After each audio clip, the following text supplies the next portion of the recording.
এই এক প্লেট অমৃতের জন্য এত কষ্ট, এত চুরি, এত বকাবকি, এত কাটাকাটি। যাই হোক, পিকনিকটা ছিল আনন্দের, কিন্তু প্রস্তুতিটা ছিল সবজি ডাকাতির। রাতের অন্ধকারে চুপি চুপি গিয়ে পরের ক্ষেতকে নিজের ক্ষেত মনে করে চোখ বন্ধ করে কিছু খপাখপ কিছু সবজি শাক ওঠাই নিয়ে চলে আসছি আমরা। যাই হোক, এই মূলাগুলা কিন্তু আমার অবদান ছিল, এই পটলগুলাও আমারই অবদান ছিল। ওরা শুধু ধরে রাখছে, আমি সবগুলো তুলছি নিজে নিজে। কিন্তু অন্ধকারে যে একটা ফিলিং, ওই অন্ধকারে গিয়ে এটাই বলছে, আল্লাহ এবারকার মতো বাঁচায় নাও, আর জীবনে মাঠে আসবো না রাতের বেলা। সব সবজি টবজি কেটে কুটে আমরা যখন এগুলা রেডি করছি, তখন এগুলা দেখতে অসাম লাগতেছিল। Just wow! দেখেন এখানকার পটলগুলা কত সুন্দর, এক একটা পুরা পিওর।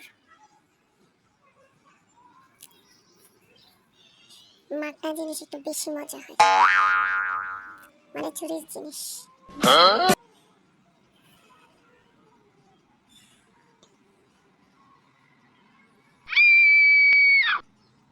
আল্লাহ আল্লাহ, এবারকার মতো বাঁচাই নাও, আর জীবনে মাটি চুরি করতে যাও না। আল্লাহ এবারকার মতো বাঁচাই নাও আল্লাহ।